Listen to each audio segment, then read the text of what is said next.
Welcome to Teens Should Know, where teenagers are empowered with the right knowledge to thrive and parents are equipped with the tools to guide them. Because whenever a teenager knows better, they will definitely do better. My name is Ifoma the Prof. Nwato, and I'm your host on the TSK show. And today we are diving into a topic that affects every teenager. What does it mean to be a balanced teenager? Is it possible to juggle school, friendship, family, expectations, personal goals, social media, and still have peace of mind? So in today's world, we all know that teenagers are under more pressure than ever. But balance isn't about doing everything perfectly. It's about knowing yourself, setting your priorities, and learning how to take care of your whole self, mentally, emotionally, socially, and even spiritually. Joining me today is a special guest, a passionate teen coach who works with young people to help them find clarity, confidence, and calm in the midst of chaos and confusion. So today we will unpack a whole lot. What a balanced teen life really looks like. What does it really look like? Why are so many teenagers struggling to feel grounded, struggling to be confident and connected in their own personal lives? And how to restore balance in a healthy, practical way. So whether you're a teenager struggling to keep up or you're a parent wondering how to support your child to be better, then come closer because this conversation today is for you. Grab a seat, open your mind, and let's talk about the balanced teenager. Because when a teenager finds balance, they don't just survive, they thrive. So we'll go on a short break now. Once we get back, I'm going to introduce our guests on the show. Stay right back. Signature TV, news in your pocket. Welcome back to the TSK show, and we are meeting our guests on this episode right away. Today I have my boss on the show, and I'm excited. At the same time, I want to maintain steeze. You know, when you have your boss around, you need to compose yourself very, very well. And he is Mr. Ngobiri Abraham, also known as the classroom priest. And we're going to find out why he's being called the classroom priest right on this show today. He's a passionate teen mentor from Imo State, but he's based in Enugu, Nigeria. He leads the Teenager Transformation Initiative, also known as Teen Strain, dedicated to raising balanced teenagers through school visits, rural outreaches, and the Teen Strain Academy, which is a weekly WhatsApp mentoring group. He hosts the annual Teenagers Ignite Conference and has impacted thousands of teenagers with spiritual and life-guiding lessons. A multi-award winning educator. Wow, we need to ring bell on this show today. And he has also received national recognition, including being named Multina Teacher of the Year for our state, Enugu State. And he's also an ambassador of the Limitless Global Educators Program in Houston, Texas. So we already know that our guest on the show today is not just any other person, but somebody who is grounded, who is an authority. He has also authored 10 books for teenagers. 10 books. And he is married to Mrs. Chikamso Ngobiri Abraham. So let's meet Mr. Abraham, the classroom priest. My own boss. Good afternoon. Good afternoon. Welcome to the TSK show. As you can see today, I'm representing Teenagers Transformation Initiative also, not just the TSK show. So, tell us, why are you called the classroom priest? Okay. First and foremost, I'm Abraham. I'm a teacher by profession. Okay. I decided to, that classroom priest is a very unique name, you know, because for so many persons, they see teaching as a burden. But for me, I see teaching as my responsibility. I see teaching as a passion. And for one, I see teaching as my assignment. Okay, so a priest is somebody that brings guidance, that gives direction. So I think that's what I do in the classroom. You know, when I teach, you give guidance in the aspect of academics, and you give guidance also in the aspect of guidance, in general. So That's where the name came from. Okay, that's how you became the classroom priest. Yeah. Okay. Wow. So let's start at the foundation. What exactly does it mean to be a balanced teenager in today's world? Okay. Balanced teenager. The first question we should be asking, is it really possible for someone to be balanced? Right? Okay. Yeah, but it's possible. You know, being a balanced teenager, we're not trying to say we should raise a perfect child. Okay. Because the teenage age, as it were, is a season where we have a whole lot of complexity affecting the teenager, especially in this 21st century. But what it means to be a balanced teenager is a teenager that is holistic, okay? A teenager that is mentally stable, socially responsible, academically okay, spiritually, dedicated to his or her beliefs, and also emotionally stable and psychologically balanced. So it's an all-rounder. Okay, that's what it means for a teenager to be called a balanced teenager. Okay. It's a teenager that knows what to do at the right time. It's a teenager that is not cajoled, it's not pressured, and just all of that put together. Okay. Okay, you've been working with teenagers, I know, we all know. Yeah. So what are the most common signs that a teenager is out of balance? Like, is it possible for a teenager to be doing well in school and still not be a balanced teenager? Like, the person appears balanced on the outside, but something else is going on the inside, like emotionally, mentally, even socially, and all of that. Yeah, it's very, very possible. You see, when we use this word balance, it's critical that teenagers get to walk into this space, because one, you could see, like I teach, okay, and most times you could see a very arrogant, bright student. Arrogant, bright student. Yeah, arrogant, but he or she is academically sound. Okay, but in the aspect of discipline, zero. The aspect of having good values, zero. The aspect of being spiritual, zero. But academically, this child is doing well, is excelling academically, he or she reads and understands. So there's a default. Okay, somewhere. So any teenager that is lacking in a particular segment of his or her life is unstable.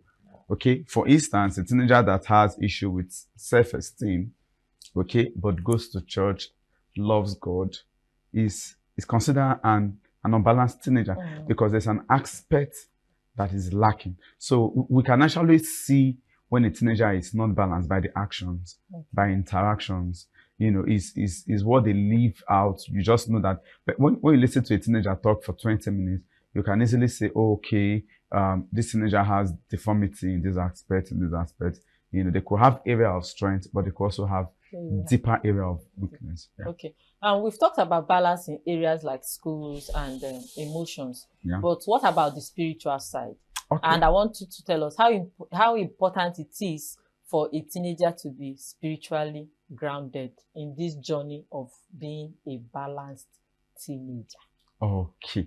All right. You see, well, let's say fortunately or fortunately, we live in a time where spirituality is downplayed. Okay, especially is unfortunate because the society where we live in today downplays spirituality a lot. But the truth of the matter is, I think I read somewhere when somebody said that you can educate a child that does not know God, and at the end of the day, you're going to be educating an armed robber. Okay, because the truth of the matter is everything boils down to spirituality. When I was coming, I was meditating on this topic, especially in the spiritual aspect, and I said to myself that we have two segments of this world. Okay, it's either you are there or you are here. It's either you belong to light, you belong to darkness. There's no vacuum. You are not sitting on the fence. If you are for God, your two legs is standing there. If you are for the other kingdom, your two legs is standing there. So there's no sitting on the fence in this aspect of our life generally. So for a teenager that is lacking spiritual balance is an issue, because when the realities of life starts playing out, academic knowledge won't solve it. Social knowledge won't solve it. Being moral won't solve it, because we have moral teenagers that are not spiritually sound. So it is important that we drag them to have roots in knowing their spirituality, especially in knowing God, you know, as Christians is critical and important, because if that is lacking, everything is lacking. Everything is lacking, you know, because that is a foundation. Like I normally tell parents, you know, the first thing you should expose your children to is your spiritual roots. And as a child of God, you should expose your children to knowing God. Because if that is lacking, you could send them to the best schools in the country. You could give them all the necessary things they need in life. At the end of the day, these children will turn back to be something else. So it's critical and it's important. Very, very important, for a teenager to be spiritually grounded. Okay, you work in a school. Yeah. And during the just concluded SSC, the one that just concluded, we saw a whole lot of things, a whole lot of videos online of teenagers dancing, posing for pictures in all manner, and something that is suggestive of sexual activity, so to say. And in this now, I want to ask you, who do we blame? Do we blame the school for allowing that, or the teachers, or the parents, or the society? Who is to blame? Okay, let me start by saying we live in a generation where we shift, you know, blames to parents. We shift blame to the school. School we shift it to the parents. Sometimes we shift it to the church. Sometimes we shift it to social media. Sometimes we are just throwing the dice. You know, you have to be blamed. But the truth of the matter is, everything a child becomes, 90%, if not 99.9%, begins from the home. Okay. We're not disputing the fact that there is peer pressure, there is social media influence, there is societal decadence, moral decadence, and all that. See, but the truth of the matter is, the home is the foundation for every child's growth. And it boils down to the parents. What value are we pushing to our children? You know, what values are we pushing? Now, you just wrote SSC. In Nigeria today, what does SSC even do for in Nigeria? Somebody that even made that have first degree most times does not even have a good job. Okay, and let's say you go to an university, for example, you see people graduate. Our secondary school graduates today celebrate more than somebody that just finished first degree or every master. So you see, it's an issue. And I begin to ask myself, what are you actually celebrating? Okay, what are you actually celebrating? Are you celebrating that you just finished SSC? Now, it's good to celebrate, fine, but what manner? Like, I ran into them in UNEC when I think I was going to UNEC one day. That day they finished the last paper, and I saw students, like, it was like a protest. They were just on the main road chanting, throwing waters at people and all that. And it was really a concern to me because, one, you've not seen your results. Oh, you are not even sure. You're not even sure whether I could cancel or why I could say outstanding. You're not even sure, you know, and you are celebrating. And sometimes you see, you know, there were some pictures on social media. Sharing their school uniforms and all that. And were holding people. So even had generators in van. They were blasting music like they just announced as professors. You know, it's appalling because you see, these children came from homes. Of course. Okay? These children attend churches. These children, you know, they listen to people. You know, for me, if I'm going to say this person is responsible or this person is not responsible, the first person I'm going to hold responsible is their parents. Their parents. Their parents. Because no matter what a child sees outside, he or she will first of all imbibe what comes from the home. But most times, most parents are not ready. Are not ready. You see, and some of these things are even sponsored by parents. I don't want to go into details about what happens in school. You know? You know, we have a whole lot. This conversation is lengthy. But you see, parents of this 21st century are not ready for this conversation. They are not ready. They are not ready. What if they are ready? When we are ready, we will know that they are ready. You know, because the more we keep shouting, you know, I know children can be influenced. You know, I used to say, me, I grew up, we all were teenagers now. We did not become adult by promising. We all went through the ladder. And no matter how the society wants to influence you, by the time you return back home and your parents do a reset, either by correction, either by discipline, of course, you have to discard that. But today, there's obviously no parental connection with their children. Children, I know we have the social media aspect of it, but it still boils down to the home. The home is the bedrock of our society. Nothing happens in the society. That ameba we're talking about came from the home. Okay, that person is on the street. Those children we're talking about came from the home. And they'll still go back home. And they will go back home. And most times their parents will even see these things online because obviously we're in a global village, and most times somebody will say, I saw your child online. Sometimes parents will just say, Mark, I said, all these children, they will not kill me. And that is it. And that is it. And most times this children just goes on and on and on. So for me, I keep blaming the family system. We need to question our family system. This is not how we grow up. You know, those adults of today, we know how we grow up. You can't just misbehave. Even from your dressing, that's how you dress. You want to come out from your house. Your mother will ask you, why are you following this way, like this? But today, you even see a parent, we will be working with a child that is practically half naked. And we are just looking at the woman. Most times I look at the parent first though, because by the time, if the parents had done their homework, it will reflect on the children. Children learn by example. You know, when they see what you do, they practice. So the home should be blamed. Yeah. Okay. I also believe that when you imbibe a teenager with the right values, this is like an embodiment that they carry to everywhere they go to. Yeah. Okay, now let's look at this social media, because the social media actually plays a huge role in the life of every teenager. Sure. And how can teenagers stay balanced while navigating the comparison, the pressures, and the need to be always on point? You know, the social media has put a whole lot of pressure on teenagers of these days. Yeah, true. Like when I came in, I saw on the screen I think in Australia, where they've banned teenagers from using social media. Wow. Yeah, they don't allow their teenagers to, you know, visit social media. And there are some countries that have banned TikTok, you know, on their space. You see, the truth of the matter is social media in itself is good, but it's unfortunate that, you know, it has been bastardized by our young people. Okay, because now you go on social media, you see fakeness of life. You know, you see a teenager, somebody wants to snap a picture, for example, comes out from a home that don't have a gate, right? You know, they are sitting in their room, you know, managing life, okay? And the teenager looks for a Benz or a fine house and posts and you know, and makes it look as though, you know, we have editing apps everywhere, and makes it look as though this is my father's house. You know, and a teenager that is just okay with his or her parent will see that picture and said, Jesus, why me? My parents, when God, when you understand? And pressure comes in, you know, pressure comes in. And to make matter worse, our so-called celebrities, in quotes, they have painted this picture that don't build from the scratch. Just wake up one morning and arrive.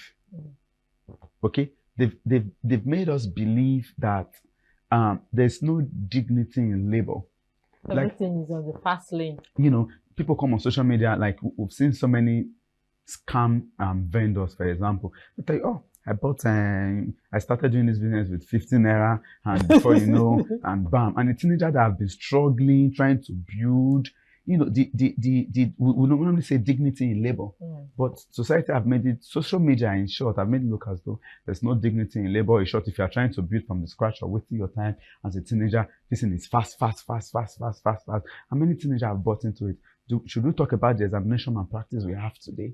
I listened to a video where and this is a video, and a House of Rep member was questioning WAEC, that how WAEC said they want to go into CBT exam, that do they know how many centers don't have computers and all that. And I was like, that is fine. But do you know that students today don't read for exams? Yes. I don't want to call school names. There are schools you go to today, practically, you don't feel the heat of this is WAEC we wrote, where you say this person is slimming down because of exam, you burn your midnight candle. But today, students just wake up. Questions comes out a day before the exam. Said, why did they cancel the English paper that made them to enter into the night? Because the English paper leaked. So why had to cancel it and reset and all that one? Those are the impact of social media. Now, it is a two-way thing. Why we blame the teenagers, I also blame those adults that will I say they were manufactured from that practice. Okay, and they are the ones fueling it, and this happens modeling the wrong things to our children. Okay, and in as much as these young teenagers are they're looking for it fast. If there is no avenue for that thing to strive. It will not. They will have no other option than to That's going it. back and be diligent. So social media is an issue. I'm not on TikTok, but I learned in TikTok. The things you see on TikTok is, my student to tell me, Uncle, you're not on TikTok. I say, no. They say, are you on Facebook? So Facebook is for small children, like Facebook. Uncle, come to TikTok. You come and Where see is what's happening. What is happening? happening? And by the time you go on TikTok today, oh my God, are we going to talk about monetization of social media? Where young people today now do all manner of things in the name of content. In the name of content, in the name because I want my Facebook page to grow, I want my Instagram page to go. You see young people just misbehaving. They've lost value. They've lost dignity.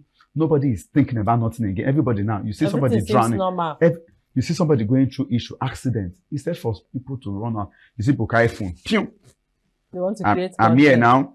This car just jammed this person. And young people, the social media is going a go, in as much it has its own good part, okay, but the negative impact that teenagers, is coming so massive, and there are people pushing this agenda, okay, there are people pushing this agenda, and they just know that, okay, in as much this is a generation of tech savvy and all that, but the content needs to be regulated. Exactly. They need to I don't know how they're going to do it, but I know it can be done in this country.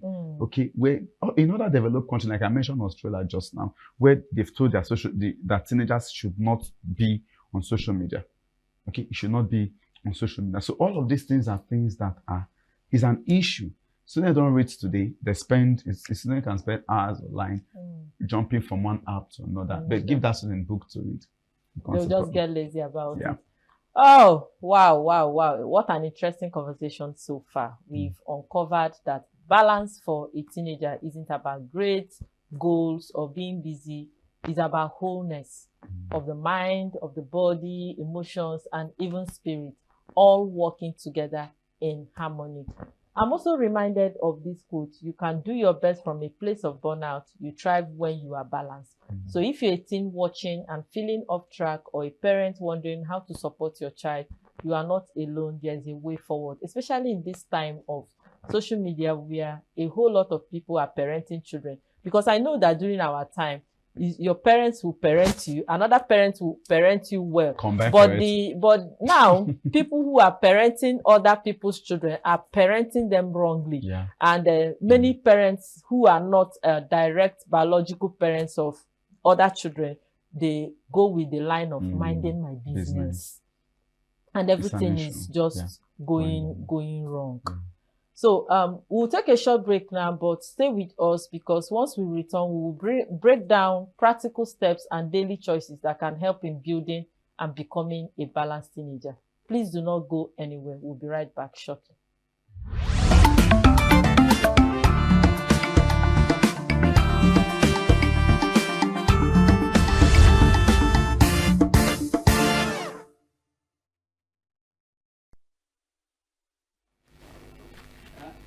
Welcome back. I hope you've been reflecting on everything we've shared so far, because now it's time to go even deeper. Now we are shifting from understanding balance to living it. This is where we get practical. We'll be talking about real steps teens can take to feel more centered, confident, and in control of their lives, and how parents can walk alongside them without overwhelming them, because the goal isn't about being perfect. It's progress towards a healthier and more balanced life. Our guest is an experienced teen coach, and he's here to guide us. So let's go. The classroom priest, please. We know that sometimes teenagers will feel overwhelmed, like especially in this time, pressure from school, the social media. So in the midst of all this, how can a teenager still get balance? Okay, that is beautiful. You see, first and foremost, right, for me, I hold this value to a very great extent. I believe the first thing a child should know is to know God. Okay. First, people could have their own belief, but this is my stand. Okay, this is my stand. Okay, I can give practical examples, but this is my belief. The first thing a child should know is to know God. There is absolutely nothing you're going to see. Because because now if you talk about that the child should be moral, morality is not subjective. People, it is you that determine what is moral. Moral to you. You know, you determine what is moral to you and all that. You know, unlike those days what we say moral, this is moral, and everybody knows that this is the right thing. But today somebody can say this is, I believe this is good, the other person can say this is bad. You know, but the first step is that every parent should ensure that their child is rooted in God. Because when the chips are down, it is only their belief in God. It is only the Holy Spirit that can help them to navigate challenges. Because the pressure is there. Even adults feel this pressure. Of course. All right. Not to talk about teenagers just growing up that still, you know, finding themselves. You know, so the first thing a child should do is that the parents should plant the seed of godliness inside in the them. child. And if a parent is not godly, that's another challenge. That's another problem, you know, of its own. yeah, because you can't give out what you don't what have. you don't have. So I'm going to talk to the teenager straight. You need to be rooted in God, because pressures will come. That is the truth. Social media will pressure you. Society will pressure you. Your friends will pressure you. It is obvious that these pressures will be there. So first and foremost, I'm going to say is that you get rooted in God. Number two is that you need to be intentional and deliberate. You cannot become a balanced teenager by luck. You don't take luck to be better. You need to be intentional. Nobody grows in this life by luck. You did not just sleep and wake up and all of a sudden you just see yourself that you've increased in height and you made all A1s and nothing happens like that. As a matter of fact, life is not luck. Life is intentional. So if you must be balanced, you need to be intentional about the people you keep as friends. Because communication corrupts, evil communication corrupts good manners. And the people that surrounds your life tells what surrounds you and tell what you can avoid. Because most of the times, the reason why teenagers fall most times is the type of people that are around there. That will go a long way to tell what conversations do you have with your friends. You know, what conversations do you have with your friends? Do you have conversations that will build your values? Okay, what are the things you listen to as a teenager? It is important to regulate what enters into your ears. What are the things you feed your eyes with? Okay, and it's important that all of these things are gateway to our lives, and if we can regulate it, it can make you as a teenager to be balanced. In 60 seconds, what do you have to tell parents? Parents, the parenting journey of the 21st century teenager is enormous. Okay, but you can become a good parent if you decide to learn, unlearn, and relearn, because you need to learn them, because these 21st century teenagers are not like the ancient children, you know, that we have. So for our parents, we need to learn skills on how to raise balanced teenagers, because at the end of the day, if you don't raise them well, it's that they bring shame to the home, and that's not a prayer for you. But you have a great assignment. Invest time in your children. Sit with them, bond with them, connect with them. Let them know you have them at heart. Let them know just you as a parent. I know there's a time to be a friend, there's a time to be a parent, there's a time to be a disciplinarian. Combine all of these principles and you will raise a balanced teenager. Okay, you are the classroom priest and you're the convener of the Teenager Transformation Initiative. If someone wants to reach out to you, please, can you tell us how to, your social media handles and possible your contact? Okay, for we're on social media and we're on Facebook at Teens Train. Teens Train, just type Teens Train, you see us there. We're on Instagram. Okay, you see that my name is my name on social media. The Classroom Priest is a page on social media. So any of Ngopere Abraham, you can type that on your social media handles and you find us there. And our contact is 0706 350 4114, 0706 350 4114. So any of this medium, you can drop a WhatsApp message, you can message us on any of the social media handles, and we'll be glad to work with every parent and every teenager that feels he or she needs help and guidance. We are there to work this out with you. Oh, an interesting conversation it has been with the classroom priest, my own boss. Oh, we understand that balance is not about doing more, it's about doing what matters with wisdom and care. And when teenagers are balanced, they don't just survive, they thrive. And to every teenager watching us today, Remember that knowledge is power, and you have been empowered with the right knowledge to thrive. So you keep learning, you keep growing, and keep showing up for yourself. Thank you for joining us on the TSK show today. Until next time, stay grounded, stay growing. See you next week, same time on the TSK show. Bye for now.